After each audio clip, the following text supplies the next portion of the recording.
따라합니다. 훈계와 행복. 그렇습니다. 우리 한국교회 초대교회에 있었던 일화입니다.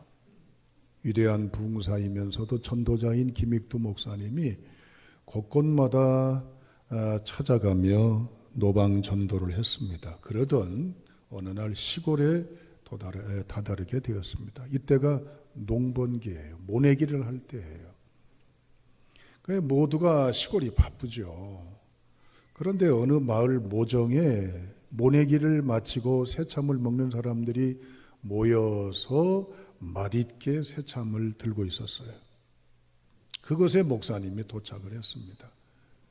그리고 식사하는 그분들에게 목사님 말씀하십니다. 예수 믿으세요. 예수 믿으시면 구원받고 복 있는 자가 됩니다. 이 말을 듣고 가만히 있으면 좋은데 어느 그 중에 제일 젊은 청년 하나가 아주 험한 인상을 지으면서 소리를 냅니다. 저리 가세요. 우리한테는 그런 얘기 하지 마세요. 처음부터 도발을 하니까 김 목사님도 당황을 했지 않겠어요? 아니 왜 그러십니까? 그러니까 들어보시오. 얼마 전에 우리 마을에 비가 엄청 왔는데 그때 천둥벼락이 칠 때 느닷없이 우리 마을에 가장 신주단지처럼 여기는 큰 고목나무에 벼락이 쳐가지고 그만 나무가 불에 타고 부러지고 죽었습니다. 그리고 옆에 있는 모정에도 벼락이 떨어져서 부서지고요.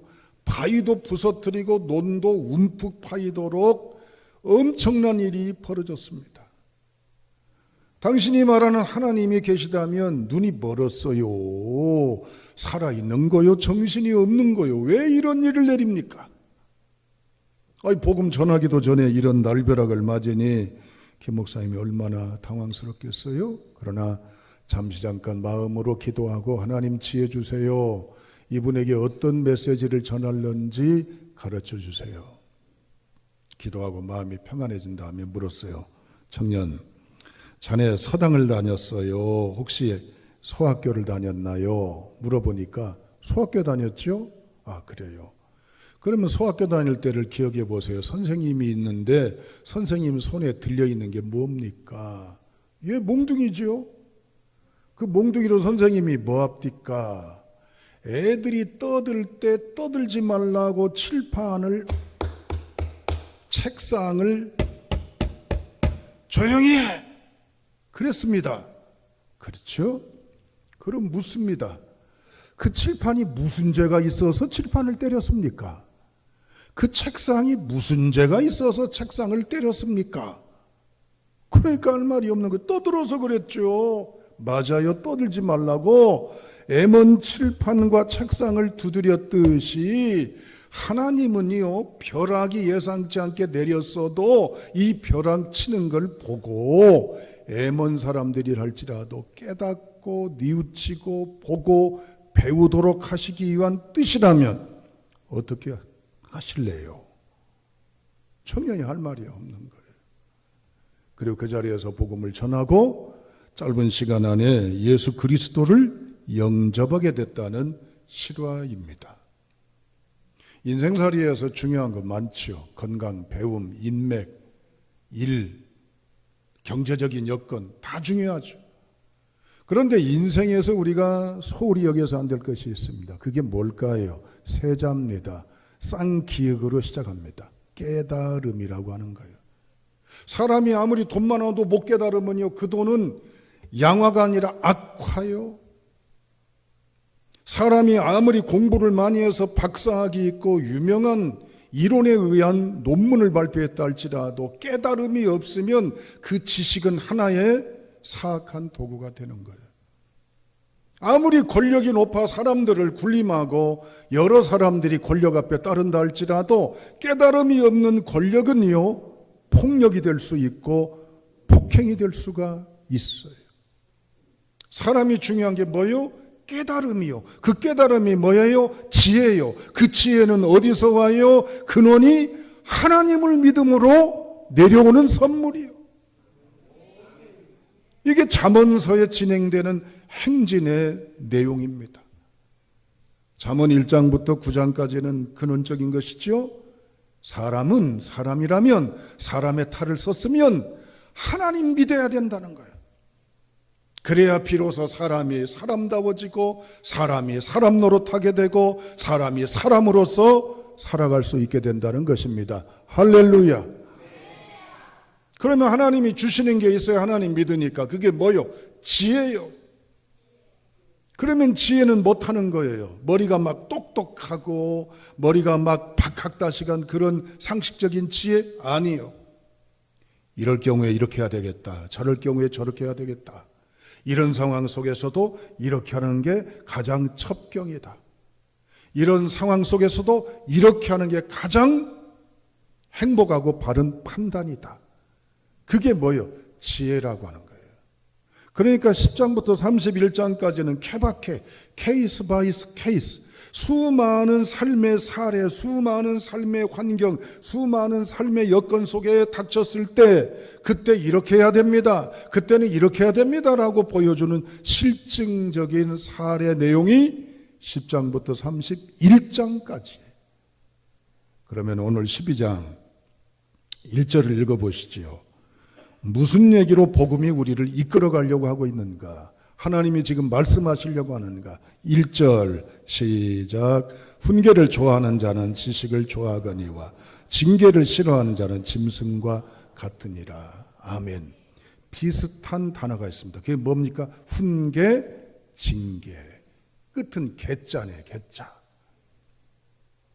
여러분, 이것은 닮은 꼴이기도 하고 다른 꼴이기도 합니다. 여러분, 훈계라고 하는 것은 히브리어로 말하면 무사르라고 하고 징계는 토카하트라고 하는데요. 다른 점이 있어요. 훈계는 채찍을 들었어요. 징계는 감옥에 갇혔어요. 그러면 채찍을 들었다면 이 모양을 가만히 연상해 보면 평화롭지가 않죠. 대단히 자극적이고 도발적이고 무섭잖아요. 감옥에 갇혔다라고 한 징계는 어떻습니까? 자유가 없지요? 불행하지요? 이제는 갇혀있기 때문에 얼마나 괴롭고 얼마나 비극입니까? 강도는 어느 것이 센 것 같아요? 채찍 든 게 세요? 감옥에 갇힌 게 세요? 감옥에 갇힌 게 세지요, 징계가. 그런데 공통적인 것은 계자는 뭐냐?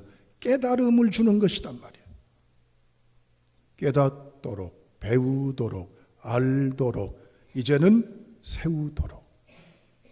사람이 오감이 작동 안 하면 이게 정말 불행합니다. 못 봐요. 눈이 있는데 못 봐요. 어떻게 되겠어요? 귀가 있는데 못 들어요. 어떻게 되겠어요? 피부나 이 손에 촉감이 있는데 느낌을 몰라요. 어떻게 되겠어요? 냄새를 못 맡아요. 어떻게 되겠어요? 맛을 몰라요. 어떻게 되겠어요? 불행하지요? 마찬가지예요. 인생을 살아가면서 보듯 듣듯 맛보듯 만지듯 냄새 맡듯 느끼고 깨닫고 알고 구분하고 그래야 되는데 이거 몰라요. 그래서 하나님이 우리 인생들을 행복한 자리로 이끌어 가시고자 믿는 사람이든 안 믿는 사람이든 보편적인 사랑에 주신 선물이 있어요. 그게 뭘까요? 따라합니다. 훈계, 따라합니다. 징계. 그렇습니다. 훈계는 간접적인 경험이에요. 훈계는 무슨 경험? 간접적인 경험. 징계는 직접적인 경험이에요. 하나님은 오늘 이 말씀을 통해서 우리에게 촉구하십니다. 행복을 원하는 우리에게 말씀하십니다. 당사자가 됐던 타인의 경우를 보고 됐던 깨달으라, 배우라, 알아라, 뉘우쳐라, 바로 서라. 이게 행복인 줄로 믿습니다. 사람은요, 이 훈계와 징계에 대해서 보이는 반응들이 있어요. 저도 마찬가지. 어떤 경우는요, 비록 아프고 힘들고 바닥까지 떨어지는 참담함, 실감나지 않는 그야말로 충격적인 일 앞에 있어도 깊이 관조하고 깨닫는 거예요. 내가 무엇이 문제였구나. 내가 잘못 살았는데 어디서부터 어떻게 잘못되었구나라고 하는 저 깊은 어둠에서 빛의 지혜를 끄집어내는 거예요. 그런 사람은 없어지고 잃어버리고 부작용이 된 거에 대해서 불행하게 생각지 않아요. 잡은 이걸 보고 뭐요? 행복을 바라보는 거예요. 두 번째 경우는요, 깨달아요. 그런데 돌아서면 잊어버려요. 언제 그랬냐는 듯이 헐렁해져 가고 느슨해져 가고 나태해져 가요. 세 번째는 고맙게 여기지도 않고 고치지도 않고 반응도 없고 느낌도 없고 자극도 없어요. 마지막 네 번째는요, 도발, 항변, 저항합니다. 왜 내게 이런 일이? 내가 뭘 잘못했다고? 왜 하필 나에게? 이런 쪽의 공격성들이 작동합니다. 송구한 얘기지만 여러분들에게 말씀드리는 걸로 오해할 수도 있습니다만은, 저도 짧은 인생 여정은 아닙니다만 말씀드렸죠. 수많은 사례의 교인들을 경험을 합니다.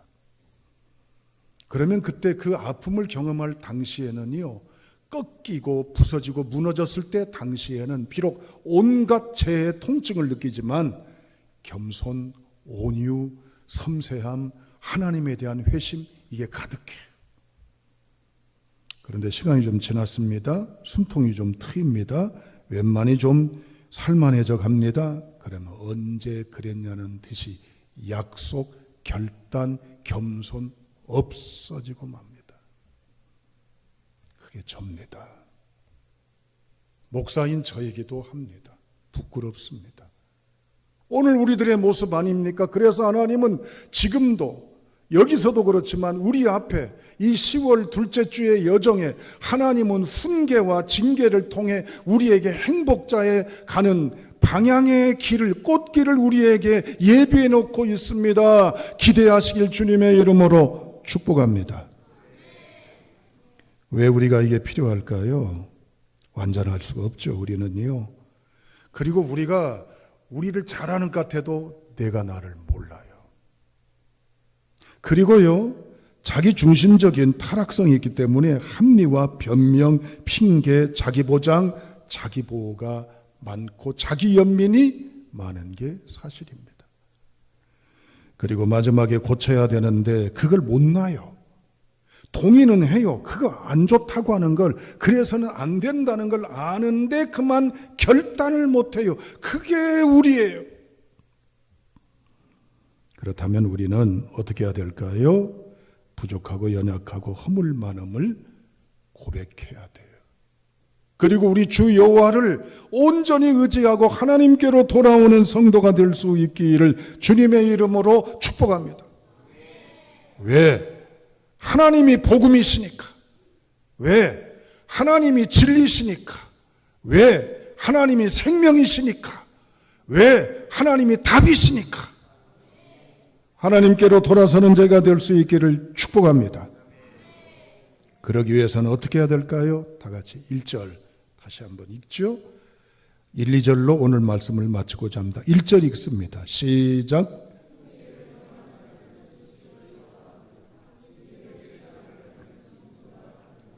아멘. 묻습니다. 훈계 좋아하세요? 징계 좋아하시냐고요? 우리는요, 하나님을 얼마든지 벗어나려고 꿈틀거리는 게 우리의 내면의 자아입니다. 우리 하고 싶어하는 대로 살고 싶어라 합니다.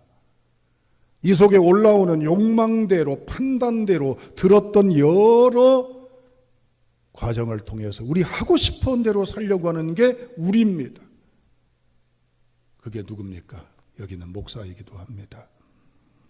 그런데 이걸 하나님께 초점을 맞춘다, 이걸 하나님이 원하시는 방향으로 간다, 이걸 하나님이 기뻐하시는 방법을 택한다, 쉽지가 않습니다. 왜냐? 신라권 에덴 동산에서 쫓겨난 우리는 두 가지는 정도 차지만 다 있어요. 죄와 허물로 이미 죽은 목숨이에요. 헤아릴 수 없이 말씀했잖아요. 죄는 뭐예요? 안 해야 되는데 하는 거예요. 허물은 뭐예요?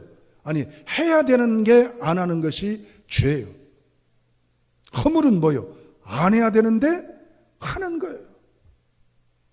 이게 우리 속에 있어요. 알지요, 깨닫지요, 동의하지요, 그렇죠, 반성문 쓰지요, 각서 쓰지요, 하겠다고 하지요. 그런데 안 합니다. 이게 우리 모습입니다. 이런 죽은 우리가 부활해야 됩니다. 부활은 뭡니까? 하나님을 통해서만 가능합니다. 내 속에 죽음의 자아 속에 하나님의 생명의 영이 임재하셔야 내 속에 어둠들이 떠나가고 혼돈이 떠나가고 공허가 떠나가 살아있는 살리는 생명으로 거듭나 복있는 사람이 될 줄로 믿습니다. 어느 교회에 출석하시는 분이 계시는데요, 그 교인 중에서 제일 멀어요. 근데 제일 일찍 나와요. 그리고 제일 앞에 앉아요. 교인들이 보더라도 저렇게 먼 데서 멀다는 핑계로 늦지 막 올 수도 있고 안 올 수도 있는데 매주마다 제일 먼저 제일 앞에 제일 먼 곳에서 오는데 그것도 감탄하는데 예배 시간에 막 온 마음을 다해서 드리는 것이 역력히 보여요. 그리고 예배 마치고 나가면서 누구보다도 행복한 표정을 짓고 갑니다. 그래서 목사님이 너무 고마워서 어느 날 당회실로 불렀어요. 집사님 감사해요. 여기 먼 데서 일찍이 나오시느라 얼마나 힘드셔요. 나오실 때 무슨 마음 가지고 나오세요? 왜 이렇게 행복한 표정을 지세요? 그러니까 이분 말, 집사님 말, 혼나는 맛에 옵니다. 주목하십시오. 혼나는 맛에 옵니다. 아니 목사님이 강대상에서 막 소리 지르고 막 협박 어투로 막 설교했을까요? 아니잖아요. 본인은 하나님의 말씀을 통해서 자기를 거기다 딱 대입시키고 그 관점에서 자기의 모든 상황을 정립해서 하나님이 교정하시는 대로 아멘, 아멘 하며 깨달았던 거예요. 할렐루야. 혼나는 맛에 나온다는 거예요. 혼나는 맛에. 여러분 혹시 그런 마음 가지신 적이 있으세요? 어때? 우리 은혜 받았다고 하는 은혜가 뭔 줄 아세요? 깨달음이요. 깨달음. 혼냄을 통해 깨달음은 깨닫는 것이고, 느낌을 통해 깨달음은 깨닫는 것이고, 여러 가지 통해 깨닫는 것이 깨닫는 게 은혜입니다. 할렐루야. 사랑하는 여러분, 훈계를 좋아하는 자는 지식을 뭡니까? 좋아한다고 그랬어요. 배웠다는 거예요. 알았으니까 이거 그렇구나, 이거 그렇구나 라고 느끼면서 자기의 자아의 정체성을 정립하고 자기의 실체의 내면을 깊게 세워가는 겁니다. 할렐루야. 하나님 오늘 예배 자리를 통해서도 우리를 훈계하고 계셔요. 설교는 내가 직접 맞닥뜨린 건 아니지만 하나님의 말씀을 간접적으로 듣고 있고 이 안에 직접적인 운행의 사건이 벌어지잖아요. 깨닫는 지혜, 배움의 지혜, 뉘우침의 지혜, 점검의 지혜, 새로움의 지혜가 될 수 있길 주님의 이름으로 축복합니다. 여러분 이제 하나님께 가실 때는 그러고 가셔야 돼요. 하나님 혼내켜줘서 감사해요. 하나님 깨닫게 해주시니 감사하고 잘 고치고 가도록 책임해 주시니 너무나 감사합니다. 그런 고백으로 갈 수 있기를 축복합니다. 마지막 2절입니다. 자, 2절 읽어보시죠. 시작.